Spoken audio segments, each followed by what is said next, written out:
Assalamu alaikum wa rahmatullahi wa barakatuh. Alhamdulillah rabbil alamin wa salatu wa salamu ala rasulullah Muhammad nabiyil ummi wa ala alihi wa ashabihi ajma'in. Amma ba'd, kwa mapenzi yake Allah tabaraka wa taala, leo tunaendelea na masomo yetu mbalimbali juu ya elimu ya tib, elimu ya dua, elimu mbalimbali katika masuala kuweza kujisaidia wewe mwenyewe. Lakini kwa mapenzi yake Mwenyezi Mungu Subhanahu wa Ta'ala, leo ninakwenda kuanza faida ya surati Yasin katika upande wa riziki. Ziko njia nyingi ama ziko faida nyingi sana kuhusu katika mtu mwenye kusoma surati Yasin.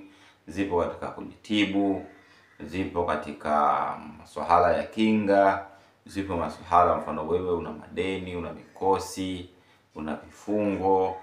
Surati Yasin kwa maana gani? Kwamba faida yake ni nyingi, tukiweza kuzitafuta hatuwezi kuzimaliza, wala hatuwezi kuzidhibiti kwamba ni zipi na zipi ama faida hivi na vipi. Lakini leo mimi nitaanza faida ya surati Yasin katika upande wa riziki. Inshallah Allah akibariki, tutaanza hili darasa katika sehemu ya kwanza, pili mpaka sehemu ya tatu inshallah. Ziko sehemu nyingi ama ziko njia nyingi kwa mtu mwenye kusoma surati Yasin katika masuala ya riziki. Sawa.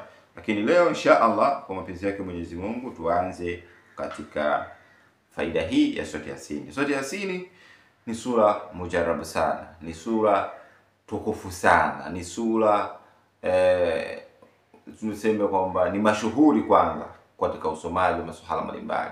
Watu wengi wanaitumia sura hii katika masuala ya kinga, kuzingua mtu labda na mikosi, ana mifungo na vitu gani. Lakini tumesahau katika hii surati Yasin kwamba kwa uwezo wake Mwenyezi Mungu ukiitumia vizuri kwa kumuomba Allah, basi riziki zako utaona zinakwenda tofauti. Kama ulikuwa na kipato kigumu sana, basi Allah atakufanyia wepesi inshallah. Na leo nataka nikufundishe njia moja mujarrabu sana.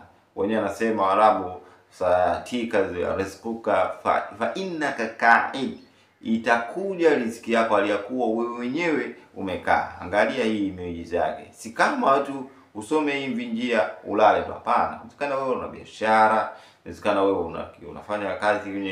unafanya kazi kama una mashamba, una nini, lakini unaona mambo yako katika upande wa riziki yamekuwa ni mtihani, ni magumu. Sasa hili darasa litakusaidia sana. Usomaji ni hupi? Usomaji wenyewe ni usomaji wa surati Yasin kwa mfumo huu. Yaani kwanza kusoma Bismillahirrahmanirrahim, Yasin wal Qur'anil Hakim, innaka minal mursalin ala siratum mustaqim, tanzilal azizir rahim. Unaenda nayo kwa mfano, ukifika mfano aya hii inasema inna nahnu nuhyil mauta wa naktub ma qaddamu wa atharahum wa kulla shay'in ahsaynahu fi imamin mubin. Umefika hili tamko la neno mubin, unarudi mwanzo uanze tena Bismillahirrahmanirrahim, Yasin wal Qur'anil Hakim. Unakwenda kwa mfano mubini ya pili inapatikana wapi?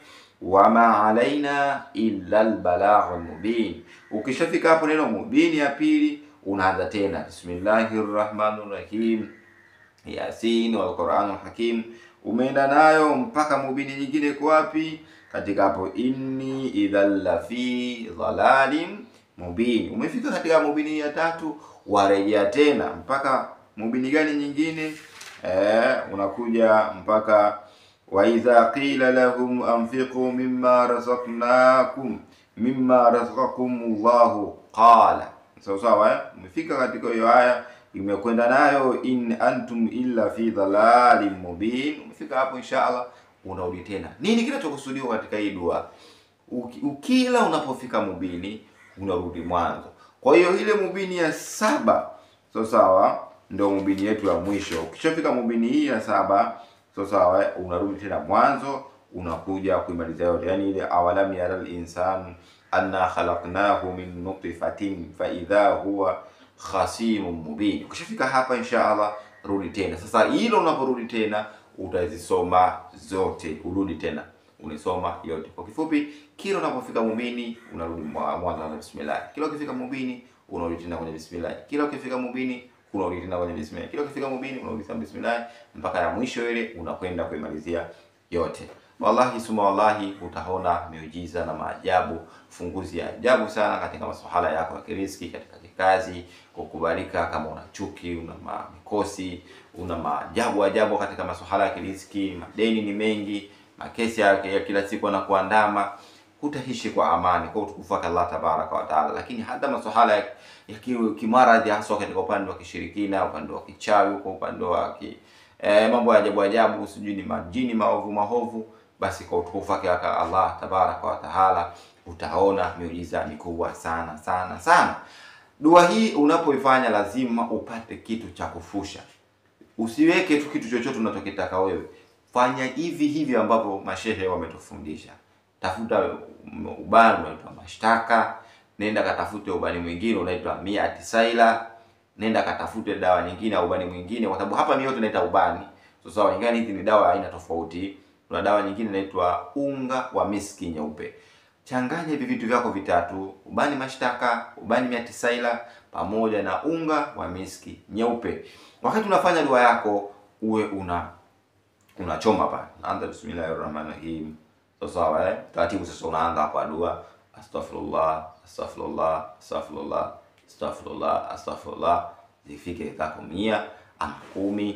Sawa ukiweza astaghfirullah kama hii, astaghfirullahal alladhi la ilaha illa huwal hayyul qayyum wa atubu ilayhi, astaghfirullahal alladhi la ilaha illa huwal hayyul qayyum wa atubu ilayhi, astaghfirullahal alladhi la ilaha illa huwal hayyul qayyum wa atubu ilayhi. Hii ni istighfari mujarabu sana sana sana, na kwa uwezo wake Allah tabaraka wa taala yenyewe peke yake ni dua. Kisha unakuja kusema la ilaha illa Allah, la ilaha illa Allah. Tamka hilo neno kiwango cha chini kabisa, liseme mara 10, lakini ukiweza tamka mara 100 ama zaidi, au ukiweza unasema astaghfirullahal alladhi la ilaha illa huwal hayyul qayyum wa atubu ilayhi, au astaghfirullahal alladhi kuna nyingine unasema hasbiyallahu wa la ilaha illa alayhi tawakkaltu wa huwa ala kulli shay'in qadir. Ziko nyingi, lakini lipatikane ile neno la ilaha illa Allah. Hilo neno ni muhimu. Sawa lakini ukichache sana sema tu astaghfirullah la ilaha illa Allah, la ilaha illa Allah. Baada ya hapo msalie bwana Mtume Muhammad sallallahu alayhi wa ala alihi wa sahbihi wasallam. Tusalie kwa sala yoyote unayojua mwenyewe. Umeweza swala Ibrahimia sawa, umeweza swala Nuri sawa, umeweza swala gani yoyote au ndio yote iliyozoeleka. Allahumma salli ala Muhammad ya rabbi sallallahu alayhi wasallam, Allahumma salli ala Muhammad ya rabbi sallallahu alayhi wasallam. Na yao hivyo ni 10, 100 zaidi kwa uwezo wa Allah tabaraka wa taala. Mwisho anza kuweka nia yako. Dua yoyote inakwenda ama jambo yote, Mtume anasema kula amali bi niyati, na amali ni mwanzo, na mahali pania ni wapi? Ni sehemu yake ni moyoni, ila pa kuiweka mwanzo.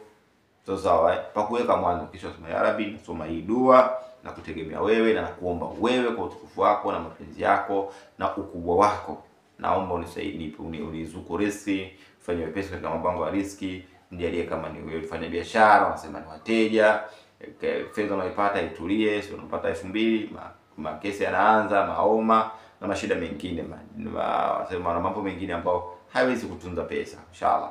Lakini kingine, hii ni dua inaweza ukaifanya kama khurani. Sawa inapendeza uanze ukifanya tu siku moja tayari wakafa, ila ukiweza soma walau siku 3, fanya uradi wako siku 7, fanya siku 40, fanya siku yote mwenyewe unaweza. Kwa sababu gani? Kila unavyoikithirisha kuifanya kuwa nyingi, ndivyo hivyo mambo yako yanazidi kuwa mepesi. Allah akulipe sana kwa kupata hii video, lakini mnenda kumwambia mwenzio na ndugu zako. Inshallah turudi katika upande wa vitabu vyangu. Kwa wale ambao bado hawajapata vitabu vyangu, niwaambie vitabu vipo vingi sana kokote pale ulipo duniani. Swali, ushauri, maoni, unaweza kuwasiliana mimi kwa namba hizo. Usiogope kuuliza, ila fanya ukiwa una uhakika wako. Assalamu alaikum wa rahmatullahi wa barakatuh.